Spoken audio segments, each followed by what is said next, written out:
내가 또 레위 사람들을 명하여 몸을 정결케 하고 와서 성문을 지켜서 안식일로 거룩하게 하라 하였느니라. 나의 하나님이여 나를 위하여 이 일도 기억하옵시고 주의 큰 은혜대로 나를 아끼시옵소서. 하나님의 은혜 가운데 말씀에 바로서게 해주시고 아버지 영안을 열어주셔서 하나님의 마음을 온전히 응답받을 수 있는 심령의 자세를 아버지 저에게 허락해 주시옵소서. 저희들이 무엇보다도 하나님의 뜻에 따르기를 원합니다. 하나님의 뜻이 저희들의 뜻과 다르더라 하더라도 저희들 믿음으로써 하나님 앞에 온전히 순종하고 나아갈 수 있는 믿음도 저에게 허락하여 주시옵소서. 인간은 욕심이 많아서 하고자 하는 일이 많아서 하나님 앞에 온전히 순종하기가 어렵습니다. 저희의 모든 것을 아버지 앞에 다 내려놓게 해주시고 오직 여호와 하나님 한 분만을 따라서 전진할 수 있도록 도와주십시오. 아버지께서 이 귀한 말씀 시간에 성령의 능력을 함께 해주셔서 저희의 마음판에 말씀을 새겨주시고 말씀대로 저희를 변화되게 해주시고 믿사오며 모든 말씀 예수 그리스도 이름으로 감사하며 기도했습니다. 아멘. 감사합니다. 문제는 그거예요. 하나님의 뜻을 아는데도 그렇게 못하는 거예요. 그게 문제예요. 하나님의 뜻을 알았으면 내가 그대로 해야 되잖아요. 근데 나도 내 생각이 있고 내 계획이 있고 내 환경이 있어요. 이게 하나님의 말씀보다 더 앞선다? 어떻게 되는 거예요? 알쏘 권사. 그러면 어떻게 되는 거예요? 내 자아가. 자아가 강해서. 순종하지 않는 거죠. 그렇죠. 순종하지 않은 건데 내 뜻과 계획이 더 강한 거죠. 하나님의 뜻은 아는데 내가 선뜻 못하는 거. 이게 얼마나 하나님께 또 죄를 짓는 겁니까? 내 계획과 생각, 또 내 형편처지 이런 걸 따진다고 한다면 아무것도 할 수가 없어. 누구처럼 해야 돼요? 아브라함. 믿음의 조상 아브라함. 갈대아 우르 땅에서 최고의 문명지에서 정말 잘 먹고 잘 살고 좋게 잘 지내고 있는데 하나님께서 내 본토 친척 아비 땅을 떠나서 내가 지명한 곳으로 가라. 아멘! 하고 간 분이 바로 아브라함님인데 과연 우리가 그렇게 할 수 있냐 이거예요. 쉽지 않죠. 우리가 늘 기도하고 늘 준비되어 있어요. 그러다 아무나 믿음의 조상 시키지는 않으니까 너무 걱정하지 마시고요. 우리가 세상에서 있으면서 하나님의 뜻을 따라서 온전히 순종하고 나가야지만 되는 거예요. 특히 우리 교회는 특히 더 그거를 원해요. 아버지께서. 여기는 믿음의 군사로 모인 곳입니다. 하나님의 믿음의 군사는 어떻게 돼요? 사도 바울께서 썼잖아요. 자기의 삶에 얽매이지 않는 사람이에요. 독립된 삶이야. 나의 삶과 내가 하나님께 순종하고자 하는 거와 독립이 할 수 있는 사람이어야지만 믿음의 군사라고 할 수가 있는 거예요. 내가 내 형제와 내 자녀와 내 부인과 또 내 가지고 있는 이 본토에 가지고 있는 나의 어떤 재산과 이런 모든 것들을 뒤로 한 채 오로지 하나님 앞에 나가서 하나님이 시키고자 하는 곳에 내가 가서 말씀대로 할 수 있어야 그게 진정한 믿음의 군사다. 자신의 삶에 얽매이지 않는 그런 군사가 바로 믿음의 군사다. 맨 처음에 제가 요엘에 와서 받은 훈련이 이사가는 훈련이었어요. 이사가는 훈련. 이사가도 보통 가는 게 아니에요. 이 집에서 저 집으로 한번 갔어요. 그랬더니 내가 갖고 있는 게 한 3분의 1은 버리게 돼요. 힘드니까 버리게 돼요. 웬만하면 버리게 되잖아요. 힘드니까. 여기서 여기 한 번 더 갔더니 갖고 있던 3분의 1도 날라갔네. 여기서 한 번 더 가고 또 한 번 더 가니까 뭐 갖고 있는 게 별로 없어. 그 다음에는 어떻게 되는 거예요? 공급해 주시고. 그러니까 내가 없으니까 수시로 입을 거 사주시고 수시로 내가 어디 가든지 먹을 거는 걱정이 없고 이걸 확실하더라고요. 딱 내가 쓸만한 것만 갖고 있게 되는 거예요. 제가 그 훈련을 받아봤어요. 근데 딱 받고 나서 보니까 하나님 앞에 나의 것이 많이 없어야겠구나. 그래야지만 하나님이 원하시는 대로 가야겠구나. 요거 내가 훈련을 받은 거예요. 그건 육적으로 받은 훈련이죠. 그렇다고 해서 지금 있는 집을 어디다 갖다 내팽개쳐고 가라는 그런 얘기는 아닙니다. 자기의 처할 곳은 다 있겠죠. 영적인 훈련을 제가 육적으로 한번 받아봤다 이거예요. 내 마음에 가득했던 것들을 이사를 하면서 버리게 되더라고요. 이렇게. 내 마음에 무거웠던 것들이 하나씩 하나씩 이렇게 내려가는 걸 느꼈어요. 그리고 나중에는 내가 이제는 내가 이제 됐다. 이제 어디로 이제 가더라도 전혀 문제 없다. 상관없다. 라고 딱 하니까 그때서부터는 어디 안 옮기시더라고요. 그 자리에 그대로 있게 됐어요. 통과된 거야, 어떻게 보면. 나중에 좀 느낀 거죠. 하나님께서 쓰시고자 하는 군사는 나의 어떤 것에 얽매이지 않고 해야 된다는 것에 대한 영적인 훈련을 그렇게 한 거예요. 그리고 나서 안정이 되니까 하나님께서 하나씩 하나씩 다 채워주시면서 내가 거할 곳과 또 있어야 될 필요한 것들 이런 것들을 하나님께서 잘 챙겨주시면서 그렇다고 해서 지금 우리가 각자 있는 집을 갖다 팔고 어디로 가야 될 건 아니잖아요. 각자 위치에 있지만 하나님의 영적인 의미를 제가 이사를 하면서 느끼게 된 거예요. 너무 내 마음에 모든 게 가득 있으면 하나님의 군사로서 쓰임을 얻기가 쉽지 않겠구나. 그래서 하나님 앞에 온전히 우리가 순종하려고 한다면 내가 갖고 있는 계획과 생각과 나의 어떤 모든 형편처지와 이런 것들이 뒤로 물러나야 되지만 하나님의 것을 할 수가 있다. 근데 마귀는 어떻게 돼요? 그거 붙잡고 날 끝까지 못 놓게 하는 거죠. 하나님의 말씀에 순종하지 못하게 하는 거. 이게 바로 마귀의 전략이에요.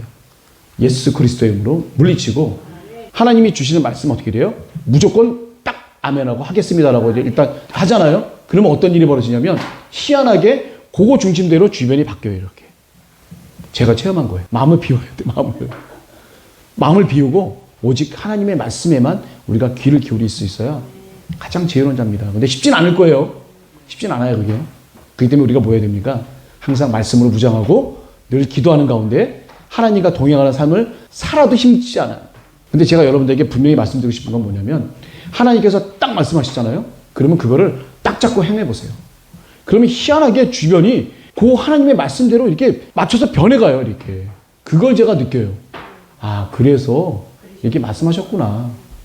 그러면 내가 걱정했던 이런 것들이 다 없어져. 없어지고 새로운 게 나타나고 이상한 게 또 공급이 돼갖고 그게 맞춰져서 가는 거예요. 이렇게. 그래서 이게 이 하나님의 말씀은 진짜 능력이구나. 믿음이 없어서 내가 못했을 뿐이에요. 드보라 선지자 아세요? 거기 시스라의 철벽과 900승을 갖다가 딱 할 때 원래 드보라 선지자가 갈 게 아니라 군대 장관 바락이 가려고 그랬던 거예요. 바락을 세웠더니 쫄아갖고 드보라 선지자 같이 가지 않으면 난 못 가겠습니다. 그러면 너의 상급은 이제 없다 이거야. 딴 사람한테 갔다 이거예요. 다볼산인가? 그 산 앞에 딱 쓰라는 거예요. 그게 겁나는 거야. 딱 쓰는 순간에 싸워야 되잖아. 근데 그게 겁나는 거예요. 그 사람이. 쫄아갖고 드보라 여선지자 여자분 모시고 이제 그걸 가요. 그래 어떤 일이 벌어집니까?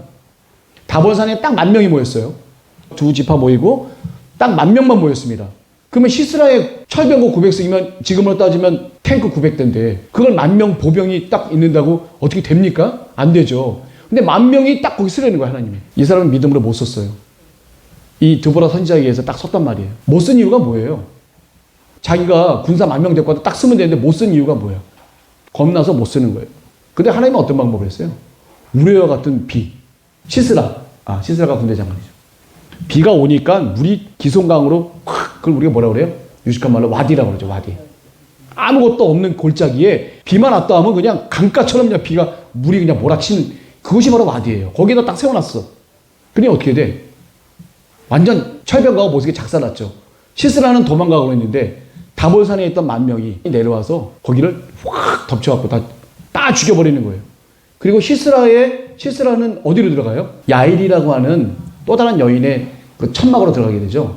그 야일이 있던 그 남편과 협약을 맺은 거야. 그 하솔왕이. 그래서 거기에 들어가서 이제 나에게 좀 먹을 양식을 달라 그래서 우유 먹고 실컷 자요. 그리고 그 야일이라는 여자가 어떻게 돼요? 옛날에 광야에 있던 여자들은 하는 일 중에 대표적인 게 뭐죠? 천막을 남자가 안 쳐요. 여자가 쳐요, 여자가. 이 대못을 놓고 이 망치질하는 게 여자예요. 그럼 이 힘이 얼마나 세겠어? 그러면 시스라가 자고 있는데 이 살적 관자놀이 이 대못을 받고 관자놀이를 쳐서 땅에 이 못이 콱 박힐 정도로 그걸 칩니다. 그럼 상급은 누구한테 가요? 야인한테 간 거예요. 여인한테. 바락에서 여인한테 간 거예요. 하나님의 축복의 그거는 야인한테 가게 된 거예요. 그러니까 하나님의 말씀을 군대 장관 바락이 못한 이유는 뭐냐면 쫄아서 못한 거예요. 자기의 생각. 이 10,000명 갖고 어떻게 죽여? 안 돼. 근데 하나님은 어떻게 돼요? 딱 쓰기만 하라고 하는 거예요. 그 다음은 하나님이 하신다. 그게 하나님의 원리예요. 근데 어렵죠, 우리는. 눈에 뵈고 귀에 들려지는 거는 맨 할 수 없는 것만 보이니까. 근데 우리가 믿음을 갖고 어떻게 돼요? 하나님의 말씀에 딱 바로 쓴다는 건 뭐예요? 하나님의 말씀 믿고 죽이 되든 밥이 되든 일단 서보자. 바락이 섰었으면 어떻게 돼요? 그 모든 하나님의 축복권은 누구한테 가요? 바락한테 갈 수 있었지만. 드보라 선지자가 뭐라고 예언해요? 성경에 보면 나와 있어요. 사사기 보면 한 여인에게 그 축복이 돌아간다고 얘기를 합니다. 그게 바로 그 야일이라는 여인이에요. 우리에게 필요한 건 바로 그겁니다. 하나님을 믿되 온전히 믿는 믿음. 거기에 걸림돌이 되는 거는 내가 배운 지식, 내가 하고 있는 계획, 내가 가지고 있는 이 돈, 내가 알고 있는 권력을 쥐고 있는 사람들. 이 사람들은 이것들이 전부 다 어떻게 돼요? 하나님의 말씀에 순종하는데 다 걸림돌이 된다. 믿는 구석이 있으면 하나님 앞에 어렵다. 그래서 제가 와서 훈련을 받았을 때 믿는 구석이 없으려면 어떻게 돼요? 일단 돈도 없어야 되고 뭐도 없어야 되고 다 없어야 돼. 내가 하나님 앞에 매달 때밖에 없어. 오직 내가 하나님 앞에 나가는 것밖에 없습니다. 우리가 그런 훈련 가운데 있었지만 그래도 하나님께서 하시는 게 그거예요. 인위적으로 훈련한 거예요. 인위적으로 와서 있는 거 없는 거 다 빼놓고 하나님만 딱 믿게 해서 하나님만 믿고 나가게 하는 그 훈련을 우리 요일에서 하셨었다는 거예요. 오직 하나님만을 믿고 따르려고 하는 하나님의 말씀을 믿되 온전히 믿고 그 말씀에 딱 순종하는 그 순간에 그 다음에 바락처럼 딱 섰으면 어떻게 돼요? 그 다음은 누가 움직여줘요? 하나님이 모든 역사를 해주신다는 것에 대한 것은 외부에서 오신 분들이나 여기서 훈련 받으신 분들이나 다 똑같은 내용에 다를 바가 하나도 없습니다. 느헤미야 총독이 와서 하나님의 말씀대로 하는데 아닥사스다 왕에게는 하나도 안 해요. 아닥사스다 왕으로서 자기가 총독으로 왔으면 그 힘을 갖고 산발락과 도비아도 대적을 하고 그 다음에 주변에 있는 모든 사람들을 강경하게 제압을 할 수도 있었음에도 불구하고 이 느헤미야는 그 힘을 사용하지는 않았어요. 오직 만군의 여호와 하나님 한 분의 이름만으로 모든 성벽을 다 이뤄냅니다. 하나님의 능력으로. 그리고는 어떻게 돼요? 멋있게 어떻게 돼? 기도하죠. 이분은 수상궁에 있을 때부터 기도했어요. 자신의 동포들이 고통을 당한 때 수상궁으로 오기 이제 몇 개월 남았는데 우리 느헤미야 총독은 어떻게 돼요? 하나님께 기도하는 거예요. 간절히. 이 기도문 여기 써 있잖아요. 특히 느헤미야서에는 기도문이 많이 써 있어요. 다른 것보다도 에스라서보다도 이 기도문에 대한 부분이 아주 구체적이고 정확하게 이 느헤미야서에는 있다는 얘기는 뭐예요? 느헤미야 총독이 하나님께 간절히 기도를 많이 했다는 얘기예요. 이게 우리가 필요로 한 그런 부분입니다. 우리가 보고 배워야 될 게 바로 이 느헤미야 총독에게는 바로 이 기도입니다. 하나님을 온전히 믿고 기도하고 우리는 어떻게 돼요? 주시는 말씀대로 감동대로 주변 여건에 흔들리지 말고 담대하게 전진하고 나가는 겁니다. 그 길은 누가 펼쳐줘요? 하나님께서 해주실 줄 믿습니다. 이 느헤미야 총독이 BC 433년까지 총독 생활하고 이제 성벽까지 다 재건하고 거기서 이제 새롭게 회개 기도도 하고 또 초막절 행사도 하고 다 지내고 난 다음에 어디를 갑니까? 잠깐 수상궁을 다시 잠깐 가요. 가서 아닥사스다 왕을 보고 와야 돼. 중간에 보고는 하고 와야지.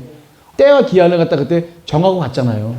그러니까 때가 된 것 같아요. 그래서 아마 느헤미야 총독이 갔는데 갔다가 다시 돌아와 보니까 그전에는 성벽 재건하고 이스라엘에 누가 살지 보고 막 방백들하고 막 싸우고 주변에 산발락과 도비앗의 방해 막 이런 모든 여러 가지 어려운 것들로 인해서 제대로 보지 못했던 유다 민족의 실상을 이제 보게 되는 거예요. 봤더니 어떻게 돼요? 가관단입니다. 그래서 이 느헤미야 총독이 이 유다 백성들이 사는 이 전체의 지역을 정화를 시키는 거예요. 사실 제사장도 아닌데 하나님의 믿음과 말씀에 응답을 받는 이 느헤미야 총독이 제사장도 아닌 사람이 딱 봤었을 때 제사장이 엄청난 죄를 짓고 있네. 엄청나게 썩어 있는 유다 민족 내부의 생활들을 하나씩 뜯어고치기 시작합니다. 그게 총 6가지로 되어 있는데 그 중에 뭐가 되어 있는지를 한번 좀 볼게요. 자, 이방인 축출운동. 이방인은 옛날에 에스라 학사 때부터 이방인을 갖다 쫓기로 다 결의를 하고 다 했던 내용인데도 지금도 어떻게 돼요? 엄청나게 많이 번져 있습니다. 그리고 심지어 여기 예를 든 게 어떤 예를 들었어요? 처음에 얘기하는 게 뭡니까? 모압과 암몬 사람들은 영원히 하나님의 회, 그리고 다시 말해서 여호와의 총회에는 아예 들어오지 못한다라고 딱 잘라 말했죠. 그게 어느 때 시절이에요? 신명기에 나오는 말씀이에요. 신명기에. 여호와의 총회에 모압과 암몬 사람들은 이유가 없어. 무조건 하나님의 총회에는 아예 못 들어와. 여러 가지 이유가 있었습니다. 바알볼의 사건이 대표적인 거예요. 네. 발람이 저주를 하려고 그랬고 모압 여인들이 어떻게 돼요? 이스라엘 남자를 갖다 유혹해갖고 바알볼의 사건을 갖다 일으켰죠. 우상에 절하게 했죠. 넘어간 이스라엘 남자가 1차로 잘못한 거지만 그 모든 계획을 했던 사람이 누구냐면 바로 발람이에요. 발람이 저주를 갖다 하려고 그랬잖아요. 모압왕 발락에 의해서 이스라엘 민족을 저주하려고 했었을 때 하나님의 신이 크게 감동을 해서 저주는커녕 어떻게 돼요? 축복을 내려주고 그냥 끝났죠. 그리고 그거는 끝났습니다. 그리고 난 다음에 어떤 일이 벌어져요? 바알볼의 사건. 길가를 넘어가기 바로 전에 모압 평지에서 어떤 일이 벌어져요? 모압 여인들에 의해서 이방 신을 갖다 섬기게 되고 거기서 안 좋은 일을 갖다 많이 하게 되죠. 이렇게 모압과 암몬 사람들은 하나님의 총회, 여호와의 공동체에 들어올 수 없도록끔 이렇게 얘기가 된 거예요. 그러니까 그 밖에 이제 많은 이방인들은 사실 들어오긴 들어왔습니다. 모압과 암몬 사람만 얘기하는 거예요. 모압과 암몬 사람들. 나머지 이방 사람들은 어떻게 돼요? 개종해서 이스라엘 총회에 들어오게끔 돼 있었고, 뭐 어떤 사람들은 몇 년이 지나고 난 뒤에 어떻게 들어온다는 그 상세한 얘기들이 신명기서에 다 나와 있습니다. 그래서 느헤미야 시대의 이방인들은 그때 당시에는 어떻게 보면 출애굽을 하고 난 다음에는 이방인들이 상당히 광야를 돌아다니고 있는 이스라엘 사람들한테 들어와서 개종해서 있는 그 이방인들이 있었었는데, 이때 당시의 이방인, 느헤미야 시대의 이방인은 유다 사람들을 해치려고 하고 방해하려고 그러고 하나님 여호와 신앙에 크게 반하는 그런 이방인들이었기 때문에 어떻게 돼요? 이스라엘로부터 완전히 분리, 독립을 시켜라 라고 이제 첫 번째로 개혁을 한 거죠. 개종한 이방인이 아니라 개종하지 않은 이방인들이 버젓이 있다고 한다면 그건 안 되는 거잖아요. 그 사람들로 인해서 어떻게 돼요? 계속해서 죄를 짓게 되는 그런 상황이 오게 되니까 철저하게 분리를 시켜라 라고 얘기했던 게 바로 느헤미야의 첫 번째 겁니다. 이방인들을 절대로 우리 안에 있게 하지 말고 다 내쫓아버려라 하는 게 바로 느헤미야 총독의 얘기였어요. 두 번째는 어떤 겁니까?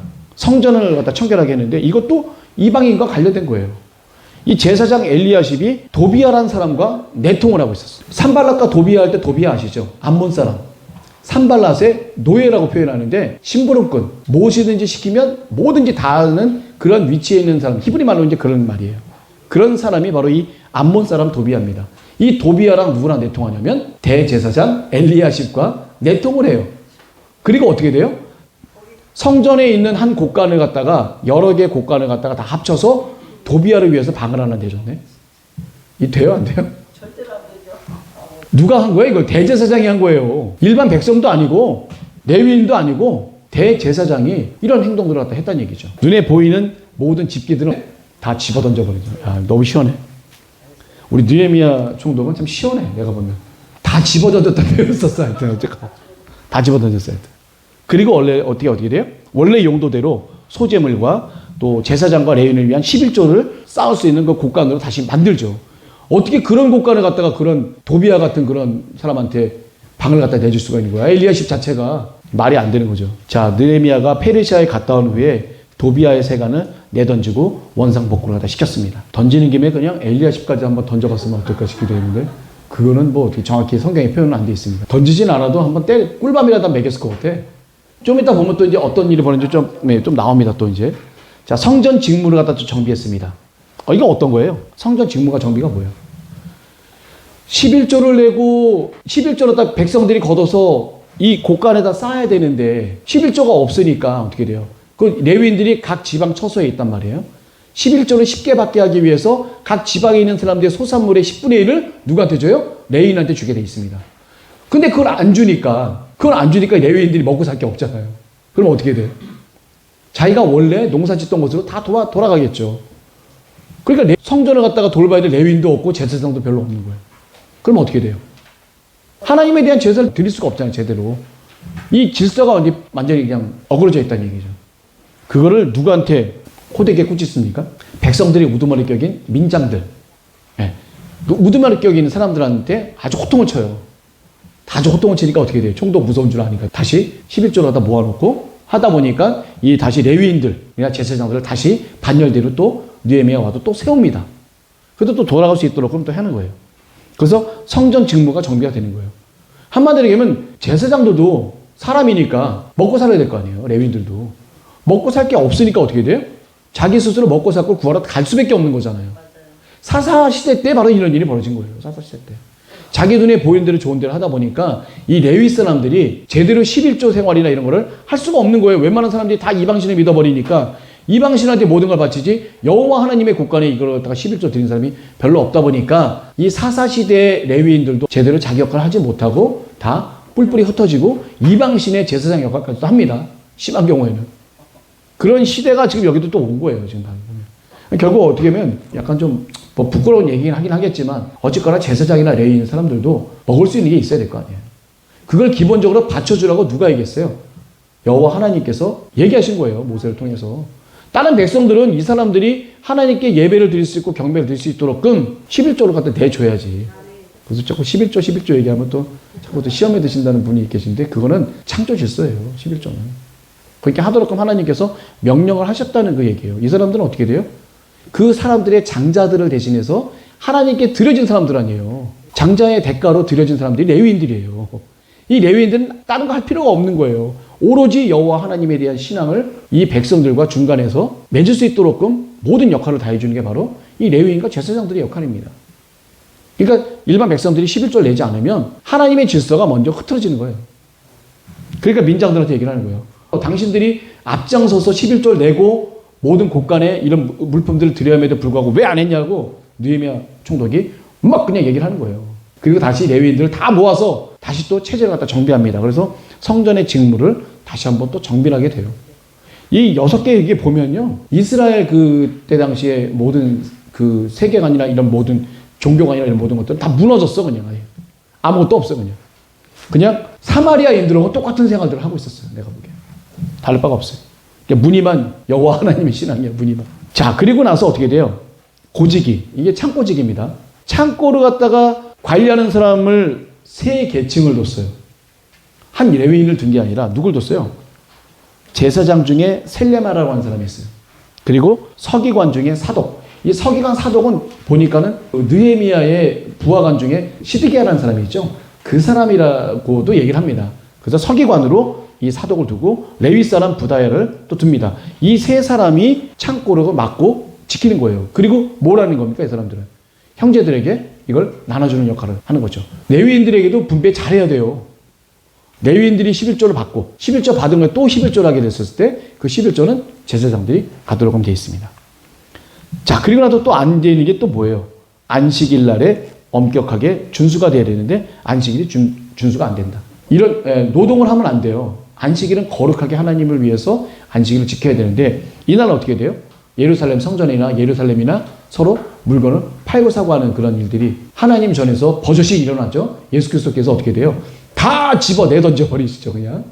적어도 이 성전에서만큼은 서로 이렇게 이런 일이 없어야 되는데 이 예루살렘에서도 보면 그 하나님의 그 거룩히 지켜야 될 안식일에도 이 안식일이 거룩히 지켜지지 않고 하나님께서 온전한 거룩하게 안식일을 지키라고 했는데도 불구하고 안 하고 다른 행동들을 하게 되는 거죠. 그래서 이제 아예 그 느헤미야 총독이 성문을 닫아버려요. 안식일 바로 전날 해가 지기 전에 아예 일찍이 성문을 닫아버려요. 그리고 어떻게 돼요? 성문을 열 때 언제 열어요? 안식일이 아예 지나고 난 다음, 그 다음날 아예 문을 갖다 열게 됩니다. 근데 성문을 지키고 있는 사람들이 있어요. 이 사람들이 문제야. 이 사람들이 매수가 될 수가 있어. 그럼 성문만 좀 열어주면 들어오면 되잖아요. 그래서 어떻게 돼요? 느헤미야의 신복들도 중간중간에 배치를 갖다가 느헤미야가 합니다. 사람을 믿지 않는 거죠. 자신들이 신복이 또 매수당할 수도 있지만 근데 백성보단 낫잖아요. 자기한테 걸리면 그건 죽음이에요, 그냥 신복들은. 이 느헤미야 총독이면 군사권을 갖고 있는 사람이기 때문에 한마디로 얘기하면 아무 가정이나 들어가서 닥치는 대로 죽여도 이 사람은 한테는 할 말이 없어요. 총독한테는. 그럴 만한 권한을 갖고 있는 게 바로 총독입니다. 인간적으로 하나님의 규례와 윤례 법도대로 하니까 느헤미야 이 총독이 그대로 하니까 백성들이 편하게 지낼 수 있는 거지. 그 전에 총독 같은 사람들은 아무 사람한테 들어가서 자기가 편하면 재산을 갖다 다 뺏을 수도 있어요. 그리고 아무한 막 가서 채찍질 할 수가 있어요. 이유는 자기가 기분 나쁘면 하는 거야, 그냥. 거기다 대고 뭐라고 못한다니까요. 왕이 그럴 만한 권한을 줬어요. 총독한테는. 거기는 모든 사람들 네가 마음대로 해도 돼. 이게 총독의 권한입니다. 정치적, 사법권, 경제권 이 모든 것을 다 쥐고 있는 게 총독이에요. 총독의 인격이 제대로 돼 있어야지. 인격 안 되는 사람이 만약에 총독을 와버리게 되면 그 지역은 아예 그냥 망하는 거예요. 그래서. 자, 이방인들과의 통혼 금지가 있었습니다. 여기서 혹시 성경 읽어보신 분 혹시 계세요? 이방인과 통혼을 할 때 누가 대표적으로 하죠? 대제사장 엘리야십의 아들이 요야다의 어느 한 아들이 산발랏의 사위가 돼버렸네. 사마리아 총독 산발랏의 사위가 돼버렸어. 그럼 며느리가 누구야? 사마리아 여인이 며느리로 드렸잖아요. 대제사장이. 가장 모범을 보여야 될 이 대제사장 엘리야십은 내가 봤을 때는 좀 파면을 시켜야 되는데 어떻게 됐나 잘 모르겠는데 그래도 느헤미야 총독이 살려뒀나 봐요. 계보가 이어진 거 보고 사람의 이름이 그대로 적혀 있는 거 보게 되면 돼 있나 봐요. 그래서 이 둘을 어떻게 돼요? 산발랏의 딸과 요야다의 아들 이 두 사람은 어떻게 돼요? 그냥 다 쫓아내버리죠. 그리고 그 사람이 어떤 한 사람이라고 얘기하는 거 보면 족보에서도 아예 그 이름을 지워버렸어. 대표를 한 거예요. 느헤미야. 어딜 네가 감히 통혼하냐라고 왜 이렇게 하냐. 그래서 이때 그냥 막 그냥 어떻게 돼요? 총독의 자격으로 중한 체벌이나 이방인들 중에 아마 그 통혼을 했던 사람들 머리를 끄잡아서 막 머리털을 뽑고 막 때리고 막 이런 행동들을 순간적으로 느헤미야 총독이 합니다. 이 체벌이나 가산, 정벌 이런 것들은 그러니까 뭐 때리거나 가서 가산을 갖다가 마음대로 갖고 오거나 그냥 그 집안을 몰살시켜버리거나 이런 것들이 이 총독의 권한으로서는 가능했던 거예요. 자기 법에 자기가 갖고 있는 이 왕이 주어진 이 법에 어긋난 사람은 가차없이 그렇게 할 수 있다는 것을 우리가 알 수 있는 거죠. 그래서 이방인과의 통혼이 절대로 돼서는 안 된다라고 민장들에게 막 그냥 다고치고 꾸짖는 거죠, 이제. 자, 그래 마지막은 어떻게 됩니까? 제사장들과 레위인들 갖다 이제 성별하게 되는 그런 건데, 좀 전에 제 얘기가 바로 이 얘기였어요. 그러니까 그 전에 이방인과의 그 통혼 금지는 뭐 어떤 거였었죠? 유다 사람이 아스돗과 모압 여인들 이런 이방 여인들과 결혼을 했는데 낳은 아이들이 유다 지역에 있는 말을 못하는 거예요. 유다 방언을 하질 못해.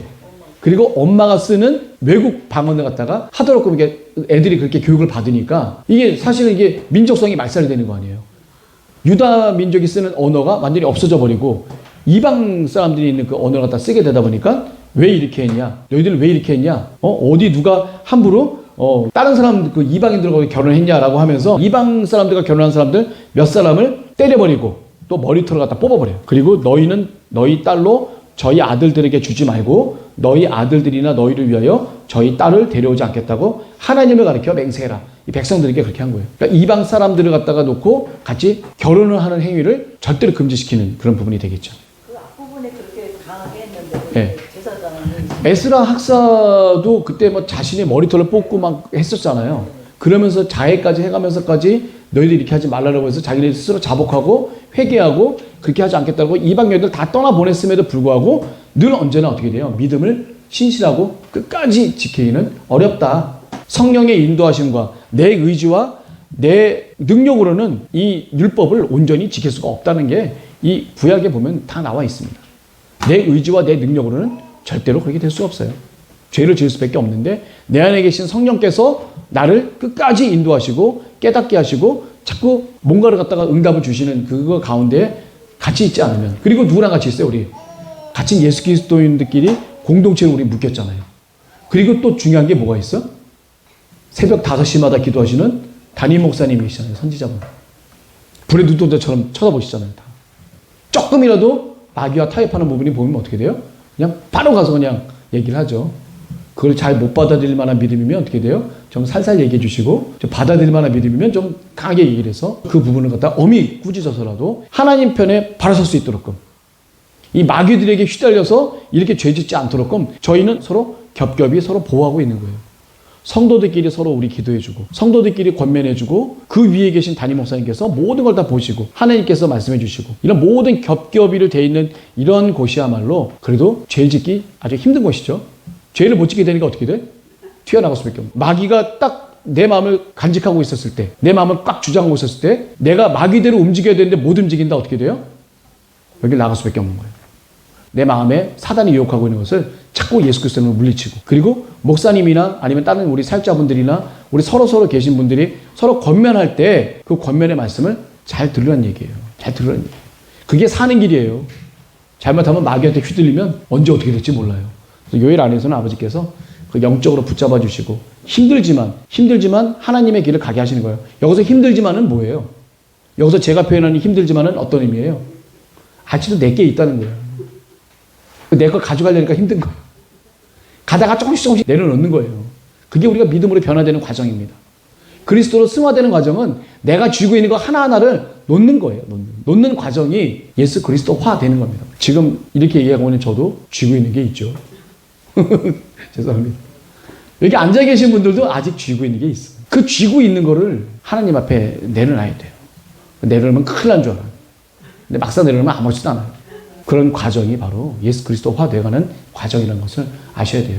하나님의 말씀이 임했을 때는 기도하세요. 하나님 자신 없습니다. 할 수 없는데 할 수 있는 믿음을 주세요. 기도하시고 하나님 말씀에 딱 순종했을 때 어떻게 돼요? 형편처지가 벌어진다는 것을 제가 아까 분명히 말씀드렸습니다. 믿고 한번 해보십시오. 그래서 이게 어떻게 보게 되면 그렇죠. 엘리야십도 사실은 도비아에게 그 방을 내줄 정도로 많이 타락한 대제사장인데 그 아들은 또 오죽했겠냐 이거죠. 그 아들의 아들이 이제 산발랏의 딸과 이제 결혼했다는 얘기죠. 그래서 이게 어떻게 보게 되면 이스라엘 요 시대에 에스라 학사가 그 부분을 분명히 한번 했지만 이미 이스라엘 그 내부에와 특별히 이 변방에 이방 민족들과 같이 겸해 있는 그 접해 있는 이 장소에 있는 사람들은 많이 퇴락해 있다. 그런 것을 우리가 알 수가 있겠죠.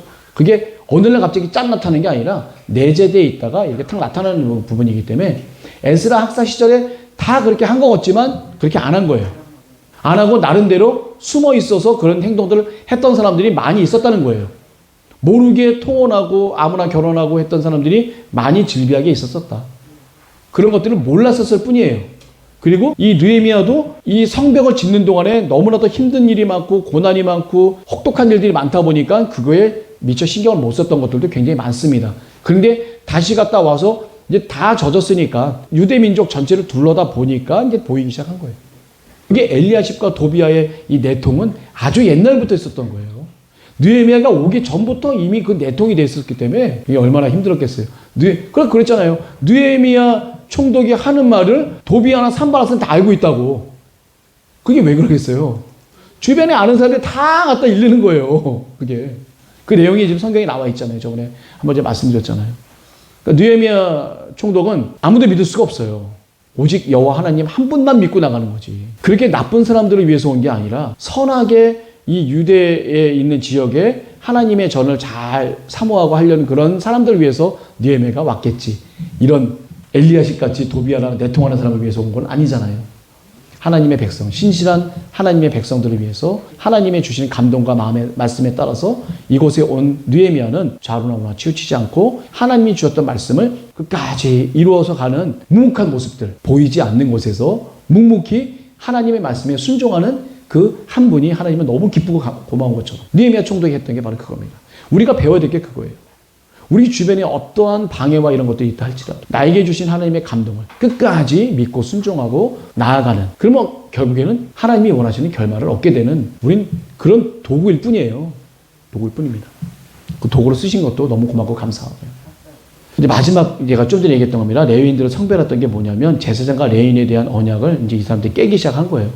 모범이 돼야 될 그 제사장들이 이방인과 이제 통혼하게 되고 함부로 교류를 갖다 하게 되는 이런 행위야말로 이거는 정말 있을 수 없는 행위죠.